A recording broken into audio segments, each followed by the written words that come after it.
Olá, está começando mais um UBE-Cast. A UBE, União Brasileira de Escritores, é a casa do escritor brasileiro.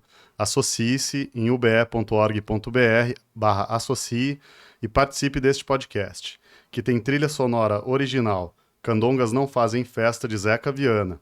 Agradecemos também a Eliakim Batista, responsável pelas redes sociais da UBE, e a equipe do Gargamel Studio, onde estamos. Rodrigo Costa, Maria Clara e Vinícius Souza. E hoje estamos com Jean Willis. Muito obrigado pela presença. Jean Willis é escritor, jornalista e artista visual, mestre em letras e linguística pela Universidade Federal da Bahia.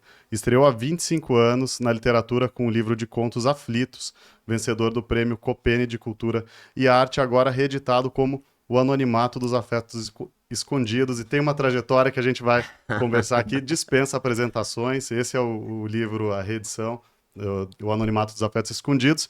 E o Jean, a gente, para fazer uma apresentação também um pouco mais afetiva, a gente se conheceu recentemente, né, numa situação muito por acaso, no Piauí, em Teresina, no Salão do Livro do Piauí, num táxi, né, que estava levando a gente para o evento. Então, acho muito bacana, inclusive, que esse encontro lá em Teresina esteja se desdobrando aqui para essa nossa conversa agora no UBEcast. Obrigado, Jean. Eu que agradeço. Um luxo conversar com você. E rolou uma afinidade, né? De cara entre a gente, assim, né? Porque a gente poderia ter se estranhado, mas não. A gente se gostou. Muito bom. A gente tem mais ou menos uma hora aqui, né? Um pouquinho menos. Mas eu queria aproveitar esse momento, como a gente tem bastante tempo, para a gente começar, para a gente entender a sua trajetória de formação como leitor e como escritor também, até chegar nessa sua estreia, que depois a gente entra no conteúdo mais específico do livro. Bacana. Olha, Felipe, eu venho de uma família de pessoas pobres do interior da Bahia. Meus pais são semi-analfabetos, quer dizer, meu pai já faleceu, minha mãe está viva. Eu fui a primeira pessoa da minha família a entrar na universidade, né? E a partir de mim houve essa transformação. Então, livro não era uma coisa assim... Eu não cresci numa família que lia livros. O que me aproximou dos livros foi a mulher de um tio meu, Jussiara, que ela gostava muito de ler, best-seller, e o fato de ser coroinha. Eu, na Diocese de Alagoinhas, na paróquia de Santo Antônio, eu era coroinha e a Diocese tinha uma biblioteca maravilhosa. Então, eu ficava lá muito tempo e foi assim que eu comecei a ler. E eu gostava de ler, gosto de ler, na verdade, né? Assim, eu estava sempre lendo, até livros que eu não, sei lá, que eu não deveria ler, talvez por uma questão de idade. Então, por exemplo, Brasil Nunca Mais, que é aquela edição da Vozes sobre a tortura no Brasil, caiu na minha mão quando eu tinha 13 anos. Imagine, assim, lá na biblioteca da Casa Paroquial. Então, eu sou bem eclético, assim, eu não tenho essa distinção. Acho que até mesmo por conta da minha origem de classe, eu nunca fiz uma distinção entre alta e baixa literatura, nem nunca gostei da pergunta o que é literatura, né? Eu gosto da pergunta quando é literatura. Então eu acho que quando um escritor, de alguma forma, politiza a existência, não no sentido vulgar da política, né? Mas politizar a existência, trazer questões para a polis, mobilizar as subjetividades, aí eu acho que nós temos literatura. Se não há isso, é puro entretenimento. É um livro encadernado, né? Eu não considero. Então, eu nunca fui de fazer essas classificações, na verdade, em nada, né? Porque vindo da classe operária, na verdade, eu estava abaixo da classe operária, do lumpesinato, tendo uma formação de cultura pop, que é o que resta pra gente, eu não podia estabelecer essas hierarquias e dizer que esse consumo cultural dos pobres é um consumo menor. Mas também nunca deixei de ir em busca desse conhecimento, porque esse conhecimento é poder. E as elites, as classes dominantes, porque a classe dominante não é feita só de elite, mas dessa classe dominante faz parte uma elite ilustrada, essa elite sempre buscou para si o domínio desse repertório. Até porque esse repertório leva a distinções culturais e justifica privilégios. Então, eu fui atrás desse repertório, né? Não fiquei só com a cultura de massa. Eu fui atrás dos clássicos, da literatura, dos grandes filmes, de falar bem a minha língua, dominar mesmo o português, que é uma língua que eu adoro. E eu fiz isso porque eu Uma sei, decisão jovem, consciente, super consciente, muito como jovem. instrumento de transformação social. Totalmente, totalmente. Eu tinha Bacana. completa consciência disso. E eu sempre fui uma criança precoce, né? Eu tenho altas habilidades. E então eu aprendi as coisas fáceis, de maneira fácil. E é isso. E eu entendia que ter esse repertório era fundamental para a transformação social e política, para impedir a reprodução da pobreza na minha vida, né? Na vida da minha família. É um ciclo longuíssimo de reprodução da pobreza. Quem vai romper esse ciclo sou eu, né? Aham. E eu fiz, claro, que não sozinho, porque eu não gosto dessa coisa da meritocracia. Ou seja, muita gente contribuiu para isso, das minhas professoras, que enxergaram algo de diferente, passando pelas minhas irmãs e minha mãe, que cuidaram de mim, né? Poxa, ninguém é sozinho nesse mundo, ninguém se faz por si mesmo, você depende de muita gente, né? Claro. Como diz Gonzaguinha naquela letra linda, Caminhos do Coração. Aprendi que se depende sempre de tanta, muita, diferente gente. Toda pessoa sempre é a marca das lições diárias de outras tantas pessoas. Então, é, essa, digamos, essa formação, eu tinha uma consciência, porque eu fui politizado muito cedo pela teologia da libertação. Uhum. Eu era da PJMP, da Pastoral da Juventude do Meio Popular. Então, ou seja, eu tive consciência de classe muito cedo. E isso interferindo nas suas escolhas de leitura. E quando você começa a escrever, foi ficção? Ficção. O primeiro conto que eu escrevi, que inclusive está no livro, eu tinha Oh, 17 uau! anos. Qual é? Morte. Morte. Eu tinha 17 anos. É o conto mais, assim, digamos, que destoa um pouco da linguagem que eu busquei nos outros, né? Na verdade, só para explicar para as pessoas, esse livro ganhou essa reedição com um novo nome porque eu incluí 3 novos contos. Isso é uma coisa que eu queria te perguntar depois. Até que ponto você incluiu os contos novos, quais são? E se você mexeu nos Não, outros contos? Nada. não mexi de jeito Ah, nenhum. Eu uau. acho que eles estavam prontos. Parece que foram Aham, escritos ontem, aham. né? Eu acho que as questões que ele aborda, as questões humanas de vida e morte, de solidão, de opressão, de resistência, todas essas questões que atravessam os tempos, elas estão aí e não era preciso mexer em nada. Mesmo o conto que eu incluí, que se chama Tudo Velcro, que eu uso a estrutura da sala Tudo velcro você excluiu da sala de de bate-papo de... bate-papo, é. Mesmo ele é interessante porque ele é um documento Uhum. de uma sociabilidade digital que depois vai resultar no Grindr e esses aplicativos que os gays usam para se encontrar. Isso é muito curioso, que esse conto especificamente tenha sido um conto que você incluiu depois. Eu não apostaria nisso, tendo lido Aham. o livro, porque tem muitos elementos que demarcam um tempo no qual essas histórias estão acontecendo. Então tem Sim, telefone, tem a pessoa que escuta a a ligação ligação. no telefone de linha, Sim. e a sala de bate-papo. Então é curioso saber que esse conto foi um dos contos que você inseriu depois. Eu inseri, quis manter, não quis fazer atualização, porque eu acho que independentemente dessa referência temporal, dele ser datado nesse aspecto, ele não é nada datado no que ele discute. Aliás, muito pelo contrário, né? Toda essa homofobia internalizada, essa misoginia que atravessa os homens gays e mesmo as pessoas travestis, né? Essa homofobia que nos atravessa, internalizada, ela segue aí. Então, o conto é sobre isso, é sobre desejo, fantasias e como essas fantasias se traem ou podem ser traídas, né?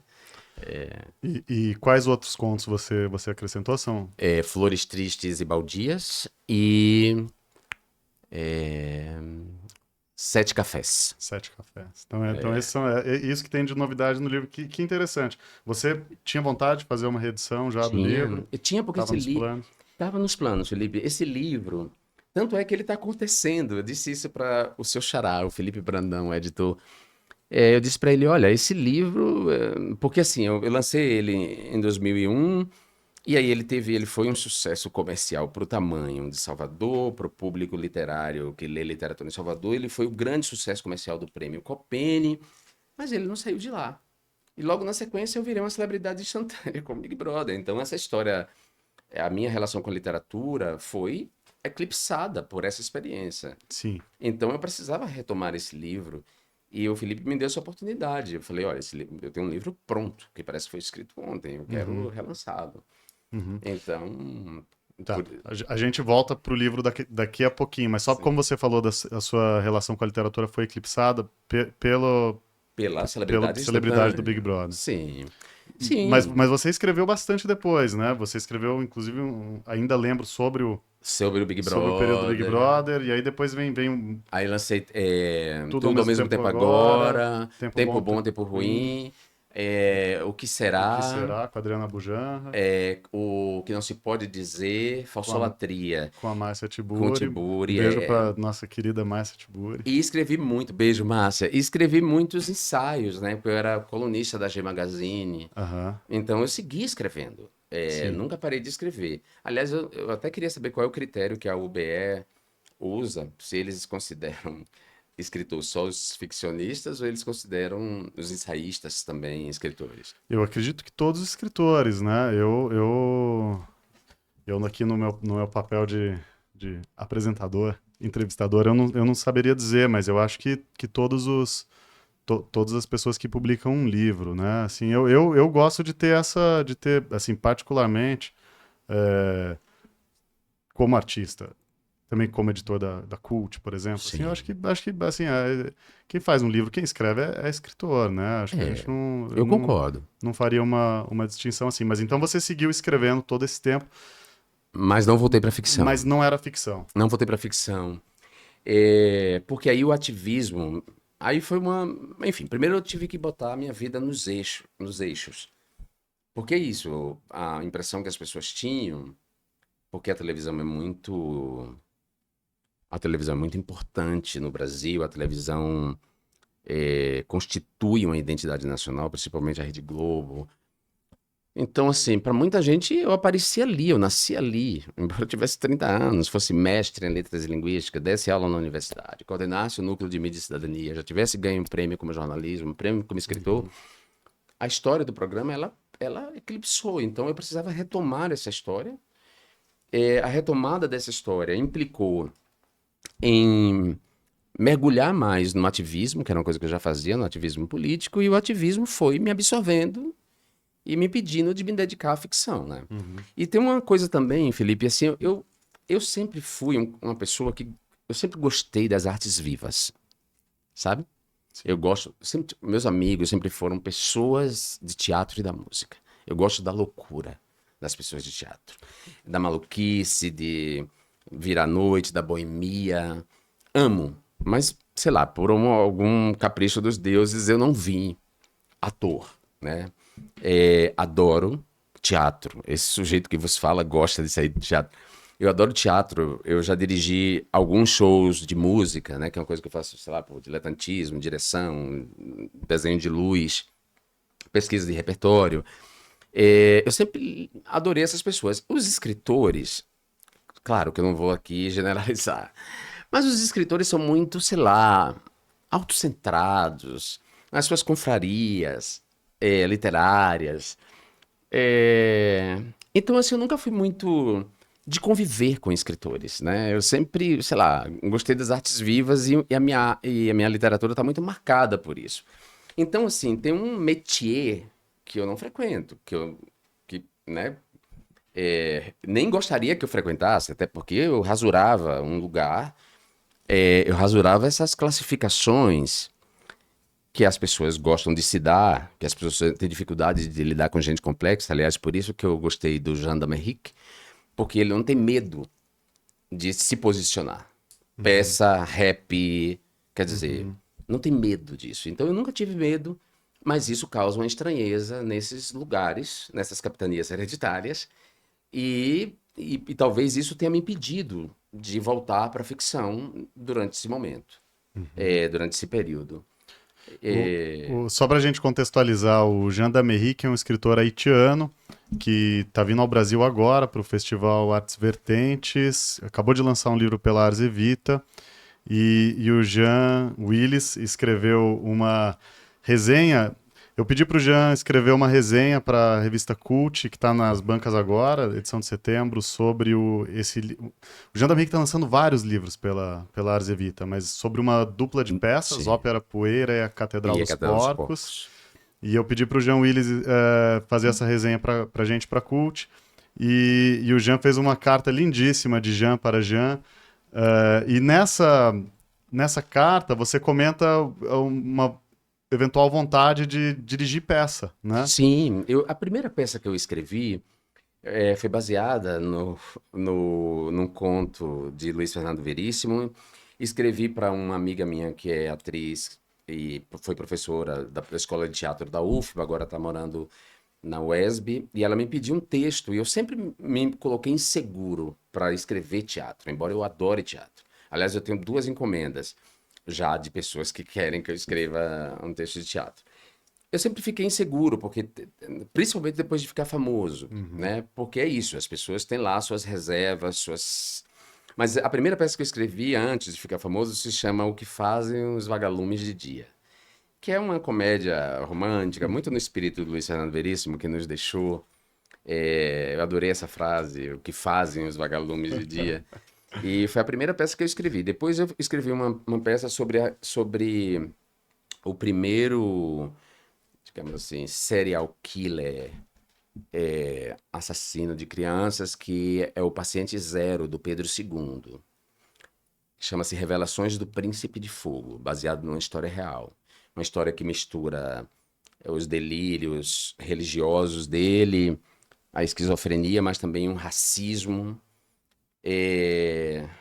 o olhar racista de atribuição a ele de crimes que ele não cometeu. Então é uma peça bem interessante. Então essa foi a segunda que eu escrevi. E eu vi na literatura, na peça, né, na escrita do Jean Damerrique, um eco.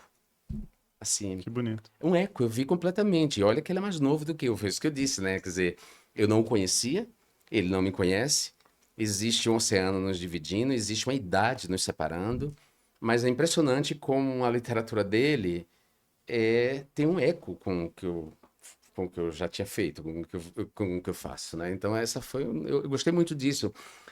Por isso que eu coloquei como epígrafe um verso do Arnaldo Antunes, que aquela antes de mim vieram os velhos, os jovens vieram depois de mim. Estamos todos aí, no meio do caminho dessa vida, vinda antes de nós. Estamos todos a sós, no meio do caminho dessa vida. Estamos todos no meio, quem chegou e quem faz tempo que veio. Que lindo. Isso deixa o editor muito feliz por ter captado essa possível sintonia entre vocês. As peças que você escreveu, elas foram encenadas? Não. Não foram ensinados, não. Você tem vontade de que sejam encenadas? Eu tenho vontade, mas eu fico muito seguro, sabe? Eu fico muito seguro porque, sei lá, é, não que eu esteja preocupado, mas sei lá, esses territórios, assim, eu não gosto muito de invadir. Aí, uma amiga minha, atriz, pediu para escrever uma peça para ela, que eu estou escrevendo, mas aí é um desejo dela, não fui eu que escrevi para ser encenado. Ela me pediu e eu estou escrevendo. Então ela vai encenar. Mas não quero que os autores de teatro, os dramaturgos, pensem que eu estou aí em mais uma área, embora eu tenha o direito de entrar em todas as áreas que eu queira. Total. E o mundo está caminhando, o mundo das artes aparentemente está caminhando muito por uma polifonia de Sim, estilos e acho que está caminhando para esse sentido mesmo. Os artistas estão. fazendo cada Acho vez que é, mais acho que é, acho que é coisas. isso que a gente está chegando um pouco nisso, né? Essa Sim, liberdade, possibilidade de sim. encontrar formas variadas de expressão, né? Quando você. Os escritores todos não todos, mas muitos dos escritores que eu admiro são pintores, desenham. E foi difícil para mim assumir isso, me assumir como artista visual. Depois eu falei, peraí, calma já. Até Cole Potter tem pintura, que é um compositor, por que que você vai ficar com essa de não... Então eu tô mais relaxado. Porque é um Jean Willis artista, Pelo amor de né? Deus, Assim, não tô me comparando com o Cole Potter, não. Eu só citei ele porque, pelo amor de Deus, sei que eu tô sendo pretencioso. você, essa sua vertente de artes visuais, quando começou isso na sua vida? Essa foi a primeira coisa que apareceu na minha vida, a primeiríssima, assim. Eu desenhava, minha mãe ficava no giral lavando roupa, o prato, e eu tava ali do lado dela, com um palito de fósforo, desenhando no chão. Depois eu passei. A gente era tão pobre que não tinha, assim. Eu ia pra escola com um saco de plástico com esses de supermercado, com meu caderno, um lápis. Não tinha lápis de cor. E minha mãe, muito pragmática também, tratou de dizer que isso não era pra gente, né? Pra minha classe social. Ela não elaborou dessa maneira, mas ela falou: isso não é pra você. Aliás, segue ainda assim, né?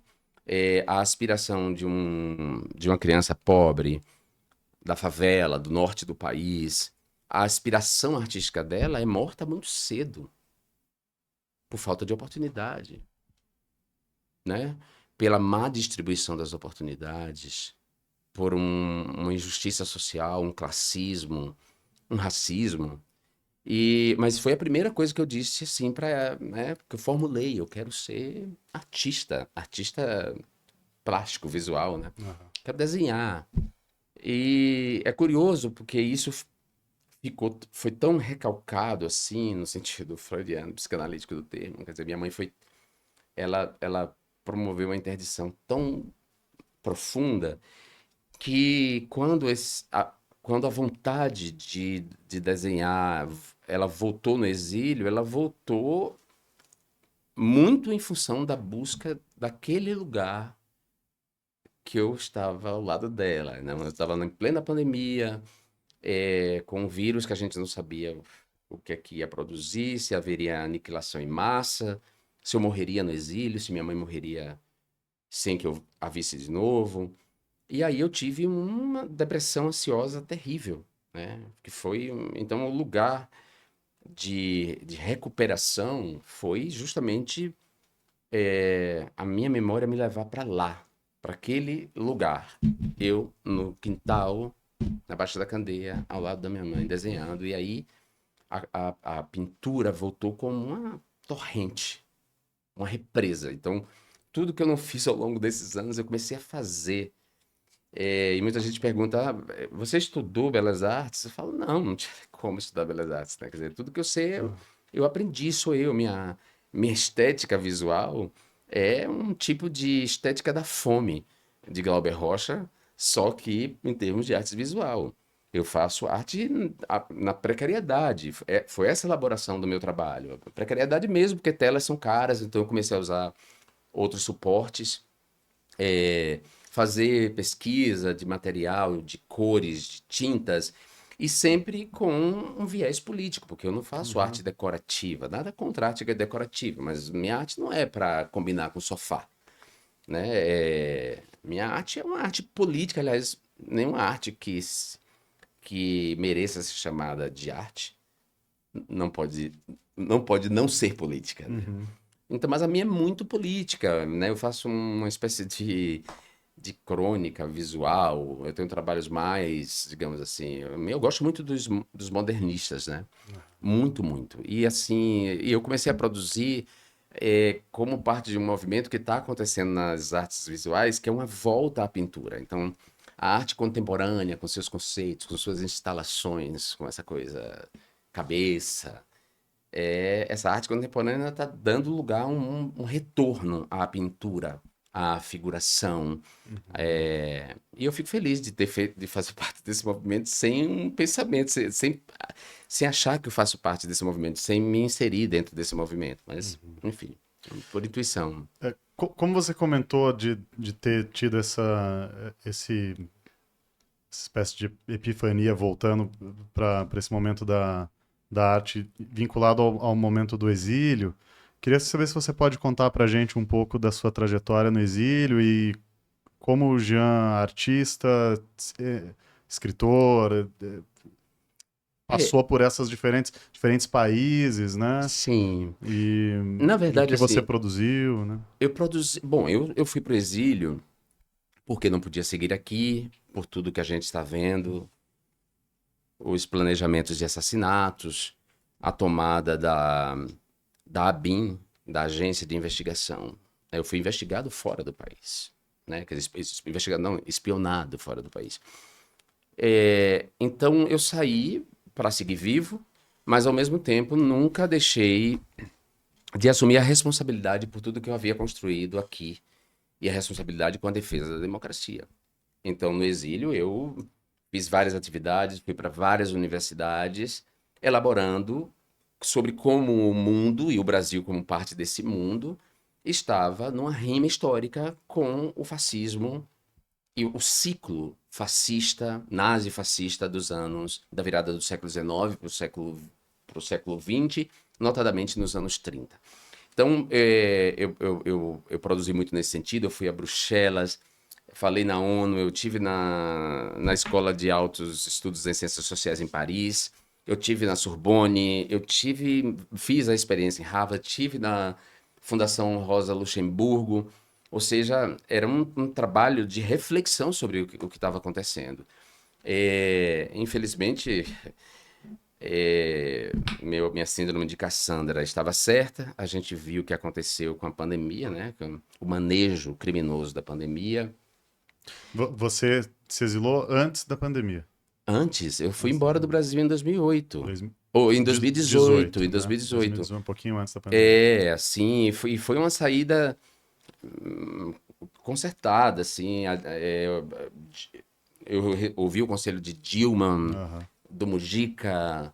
Eu estava num conflito muito grande comigo mesmo e assim, essa coisa de, sei lá, talvez um narcisismo aí que eu tô elaborando, um complexo de Atlas, de achar que eu deveria ficar e me sacrificar. E o Mujica foi muito feliz quando ele disse assim, meu querido,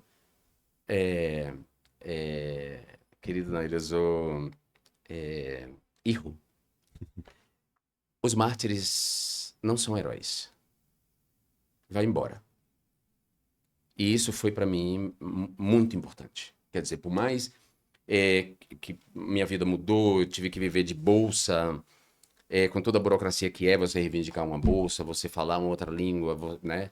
Deixar meus livros para trás, deixar, antes dos meus livros, deixar minha família para trás, deixar o país que eu convivi a vida inteira. Não foi fácil, mas ao mesmo tempo eu sei que foi a decisão mais acertada, porque eu estou aqui, Claro. agora, vendo os canalhas e os ímpios serem julgados. Hoje, Hoje, inclusive. hoje. E isso para mim me dá satisfação. Ou seja, foi a decisão certa. Ficar vivo. E aí, bom, enfim, todo o trabalho que eu fiz fora. A pandemia pesou muito, o exílio pesou muito, porque o exílio é uma ausência, uma presença ausente. Uhum. Você anda pelas cidades e aí você dobra na esquina e você tem a impressão de que você está vendo uma cidade que é a que você viu a vida inteira, né? Então eu dobrava assim em lugares, me parecia o Dique do Tororó em Salvador e não era, Uhum. né? Assim, a gente fica assombrado, ainda mais viver o desterro, ao mesmo tempo manter uma presença nessa segunda vida que é a internet, o que torna o exílio muito complexo na contemporaneidade, né? Porque o exílio anterior, as pessoas iam, elas não podiam estar presentes nesse mundo virtual. E eu seguia presente nesse mundo virtual ainda que desterritorializado. Então foi difícil. Márcia foi fundamental, James Green, Pedro Abramovay, Jordi Wacker, Júlio Orc, a Ada Colau, a prefeita de Barcelona. Foram pessoas que criaram uma rede de proteção, a Judite Carrara, do Centro de Cultura Contemporânea, as pessoas da Fundação Rosa Luxemburgo, na Alemanha, Sidney Chalhoub. Ou seja, se não fosse essa rede de intelectuais e pessoas, sei lá, talvez fosse bem pior. Uhum. E como eu já morri e renasci muitas vezes, sou meio perito em reencarnação, eu me reencarnei, depois de todo o horror, reencarnei nessa figura do artista visual, que foi uma coisa boa que o exílio me trouxe, né? E nesse meio do caminho, claro, você estava falando bastante em público, você tinha, né, tinha esse seu lado ativista, estava muito presente, mas você conseguiu produzir, escrever, por exemplo, ficção? Não, Não, ficção não, não. não consegui escrever ficção. Na verdade, eu voltei a escrever ficção agora. Agora, depois, esses 3 contos são os... Eles já Ou tem estavam mais coisa? prontos. Eu estou escrevendo agora, aproveitando o embalo, eu não quero deixar de escrever ficção. Até porque eu acho que nós somos mais livres na ficção. Aliás, eu detesto ficção panfleto. E tem me incomodado muito uma certa ficção panfleto. A ficção não pode ser um panfleto. A ficção tem que espelhar as contradições, as misérias humanas, as vitórias. Então você não pode, como diz a Margaret Atwood, se uma pessoa que se coloca contra a literatura por causa de personagens não entendeu nada. Então eu tenho pouca paciência para essa literatura panfleto contemporânea.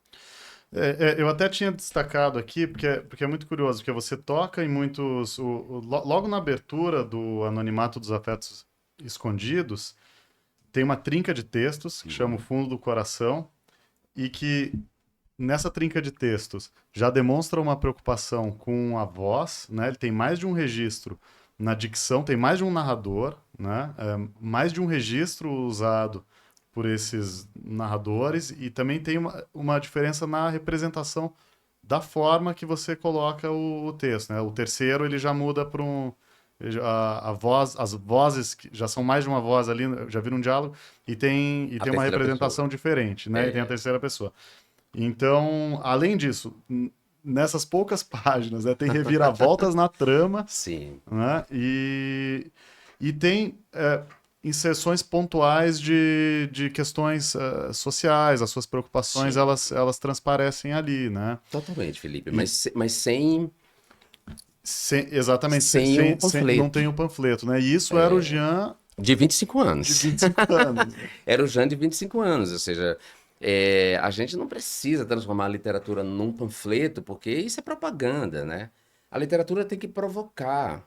E aí eu tive essa preocupação nos contos de usar diferentes estruturas narrativas e formas de contar a história para dar opacidade, inclusive para o próprio leitor, de que o que ele está lendo ali é uma representação do mundo, não o mundo e tratar de temas, quer dizer, da vida, da profundidade a personagens que não têm, que são planos na cobertura jornalística, né?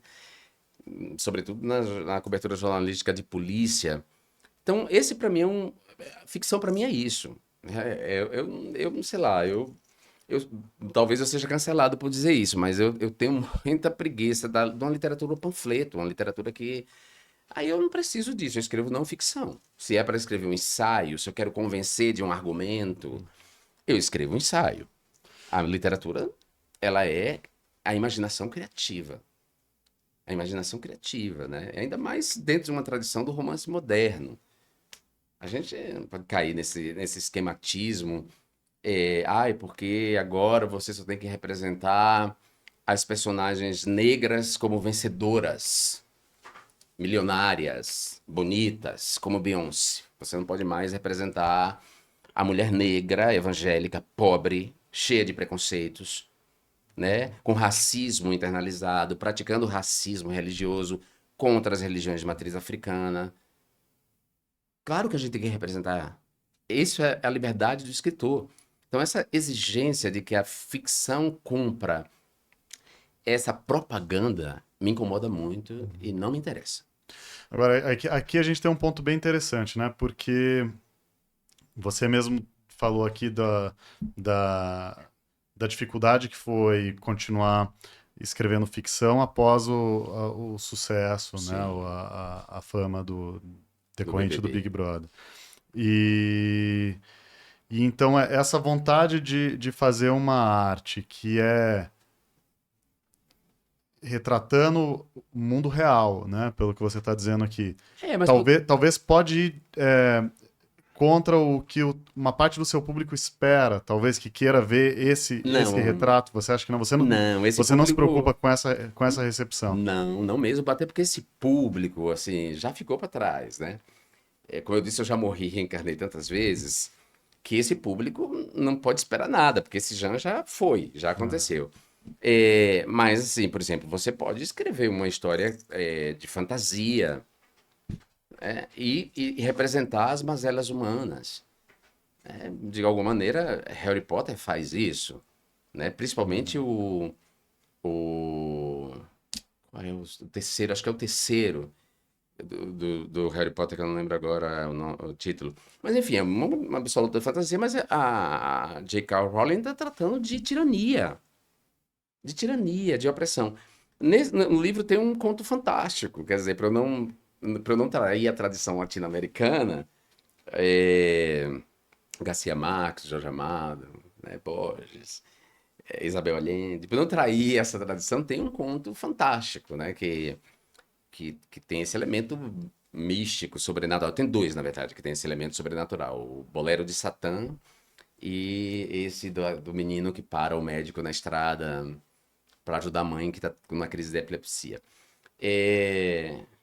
Então, mas não é que eu queira representar a realidade, é que eu acho que a ficção ela tem que ser livre, sabe? Ela tem que ser livre e ela tem que mostrar as complexidades humanas, né? Os personagens não podem ser planos, não podem. Porque essa exigência de que os personagens sirvam à propaganda do que quer que seja é a morte da literatura. Isso não é Uhum. literatura. Há uma distinção entre literatura e propaganda. Eu não gosto de propaganda. Eu gosto de literatura. Total. Agora, era o Jean de 25 anos, né? Mas essas decisões de abordar vários registros diferentes, a literatura fantástica, por exemplo, eventualmente, pontualmente o uso da... Bom, da sala de bate-papo foi agora, Sim. mas o... Enfim, todas as... tem carta, Tem tem carta, vários registros diferentes ao longo do livro, depoimentos, depoimento. E isso tudo era consciente? Por qual motivo? totalmente. Você lembra o que te levou a escrever cada conto? E os Era contos são curtos, né? Isso é totalmente interessante, uma consciente. coisa interessante. Era totalmente consciente, né? Era tão consciente que a minha pretensão de jovem escritor, ai gente, como a gente é pretensioso, né? Pelo amor de Deus, que vergonha que eu tenho de dizer isso. Mas eu vou dizer porque a gente vai aprendendo e a gente vai mudando. Eu queria fazer um livro que contrapusesse a imagem turística de cartão postal de Salvador. E isso implicava ir contra uma certa Bahia construída por Jorge. Caribé, Caymmi e Uhum. depois continuada com os tropicalistas. Eu queria mostrar Salvador que eu conhecia. Eu venho do interior da Bahia. Cheguei na cidade e fui morar numa favela chamada Beiru, um remanescente de quilombo, nigérrima. A cidade é racista. Uma minoria branca manda na cidade. Salvador é uma cidade com, claro, com elementos da resistência que o próprio Jorge elabora na segunda fase da literatura dele, quando ele sai do panfleto e entra nas questões, né, mais complexas, como Mar Morto. É, Ou seja, eu precisava dar cara a essa Salvador, a essa Bahia. Então eu elaborei mesmo assim, e eu acho que o conto é um gênero maravilhoso. Quer dizer, não é todo mundo que consegue escrever conto. Né? Você construir uma história, você inclusive fazer viradas em contos tão curtos, Pois é. né? Você, num conto curto, você fica impressionado. Eu contei essa história. Para quem foi que eu contei essa história? Para o Dom Ernesto. Duas pessoas de mundos diferentes, de repertórios diferentes. A Yara de Novaes, diretora, atriz e diretora de Lady Tempestade, a peça com Andrea Beltrán. Ela leu o livro num voo, e aí ela escreveu, ela falou, os contos são muito impactantes. E eu chegando no meu apartamento, o porteiro, o André, vira para mim e fala, e pergunta, o que aconteceu com Clarice? E a princípio eu não entendi a pergunta, né? Assim, falei, como? Não entendi, André, do que você está falando? Ele falou, do livro. Ou seja, Olha, é um era. conto em aberto É, que não tem um fechamento e ele queria saber, ele ficou angustiado. O que é que começa acontece? justamente com uma carta, É, né? começou com uma É, carta, e a homenagem a Clarice Lispector e a é, Lúcio eu Cardoso. imaginei. É, mas Muito, muito tem bom. essa referência que é mais sofisticada, mas tem referências Ele, bem pop. ele tem muitas referências, né? Inclusive, eu queria te perguntar. Tem uma referência muito demarcada de música, né? Sim. E muitas vezes você coloca como se fosse uma espécie de rubrica teatral para a pessoa Leia o ler som ao de. som de. E, inclusive, a primeira, se eu não me engano, é Angela Rorô, É, né? só nos resta A viver. primeira vez que aparece É que isso no livro, né? aparece. É, que nos É, então, deixou. pois é, né? Você sabe que eu peguei isso de Caio Fernando Abreu, né? O Do Para Ler ao Som. para ler ao som. É, eu Ah, olha peguei de só. Caio Fernando Abreu, que é um escritor que eu sempre gostei. É, amo Morangos Mofados, claro que enfim, o Aham. mundo mudou de lá para cá muito, mas embora o mundo tenha mudado e questões objetivas que ele representa ali não existam mais, as questões subjetivas que ele elabora continuam vivíssimas. Uhum. E também tem a ver com o fato de que eu disse para você no início, eu sou muito musical. Minha literatura está atravessada de intertextualidade com a música. Eu tenho um HD imenso das letras de música, eu lembro de tudo. E vem de uma maneira espontânea. Eu vou elaborando, aí me vem a letra, e aí eu faço essa intertextualidade. Como eu disse para você, eu gosto das artes vivas, eu gosto das pessoas da música e do teatro. Uma outra coisa aqui, folheando o livro, que eu queria te perguntar ele tem nos títulos, eles têm um negrito seletivo, assim, vamos Sim, dizer. Isso foi você que deu? É do projeto é do gráfico? projeto gráfico, não foi eu que Ah, sugeri. Não. Que é lindo esse projeto gráfico. você não se envolveu nada Eu me com o envolvi com projeto, a capa, com a assim. capa. Eu queria que a capa fosse mais ou menos essa aí. Eu sugeria o quadro do Flandrin, mas já tinha sido usado. Aí eles acharam esse São Sebastião, e aí saiu como eu gostaria. Com...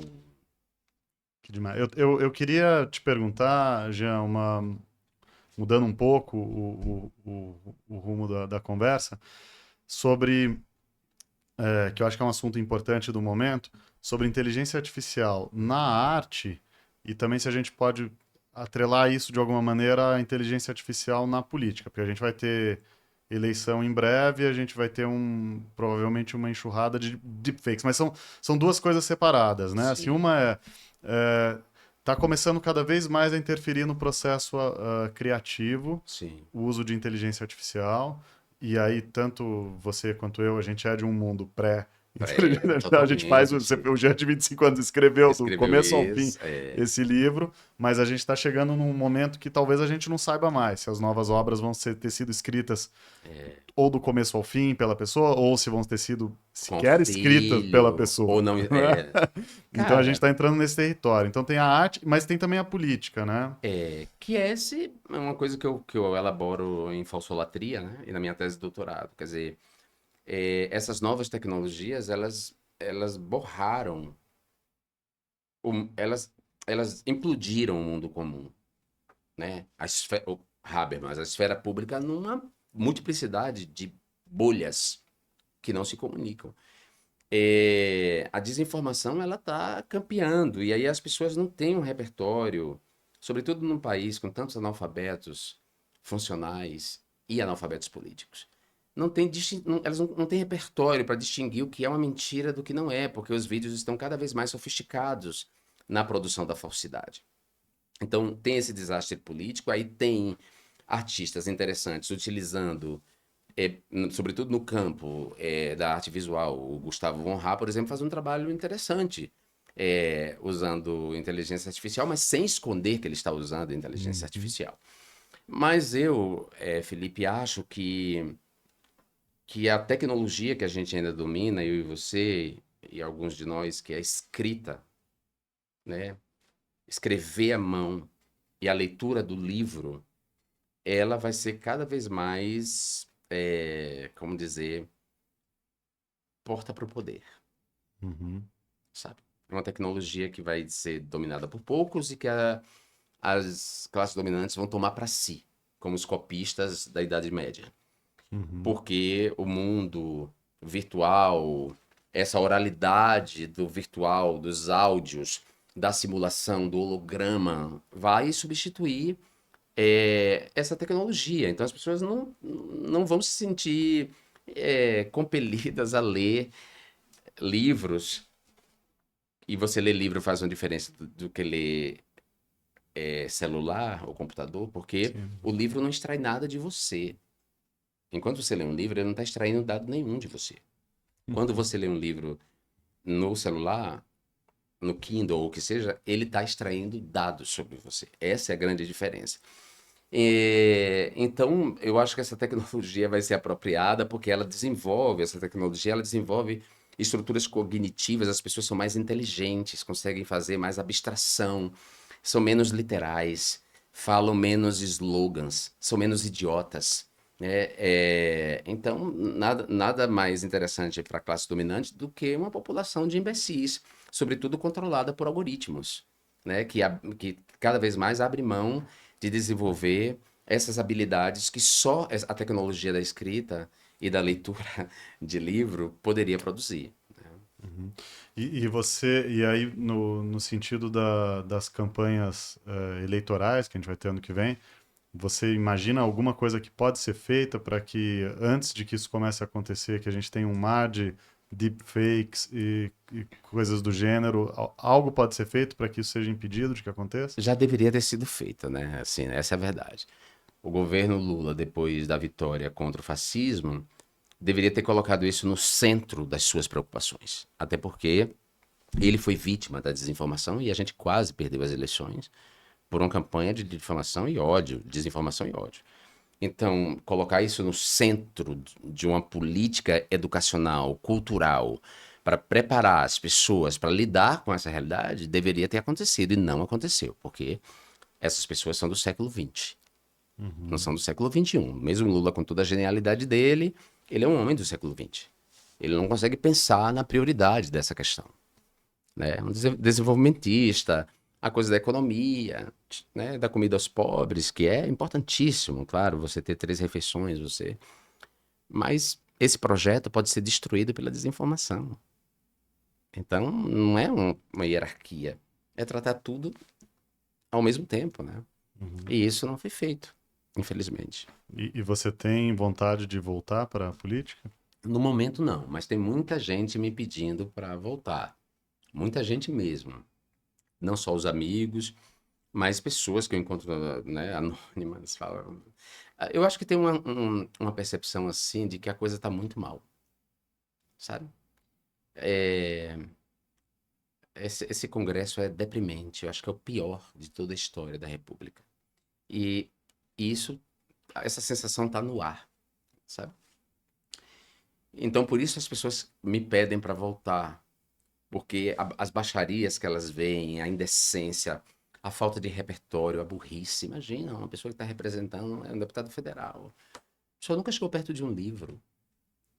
Nunca chegou perto de um livro, nunca foi ao teatro, não conhece o repertório, acha que a Terra é plana, vai contra a vacina. Quer dizer, é um. De alguma maneira, as pessoas querem ver outras pessoas representando ela. Sobretudo depois do desastre de 2016, do impeachment de Dilma, que foi um espelho medonho do Congresso Nacional, e agora, né? Com eles articulando como bandidos, assim, agindo como uma organização criminosa dentro do Congresso Nacional. Quer dizer, as pessoas estão notando isso.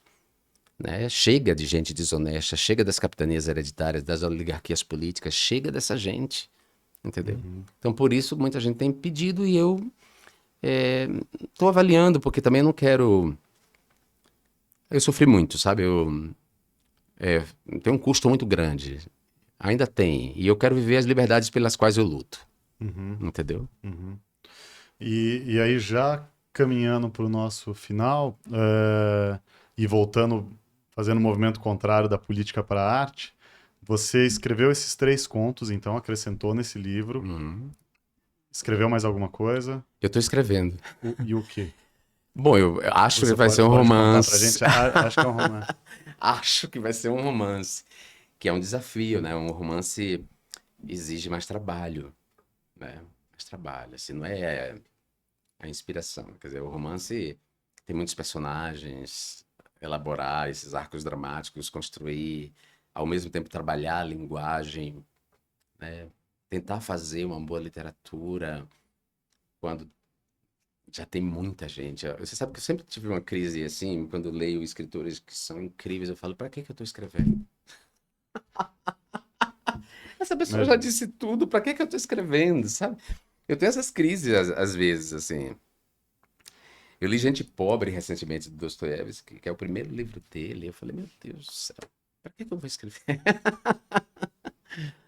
Na semana passada a gente teve com o Irineu Franco Perpétuo, tradutor do russo, inclusive de Dostoiévski, não de Gente Pobre, a não ser que eu esteja enganado, Os demônios? mas ele traduziu Memórias do Subsolo, Ah, acho que outras coisas também, mas foi um papo muito bom também, convido todos a conferirem nas redes da UBE.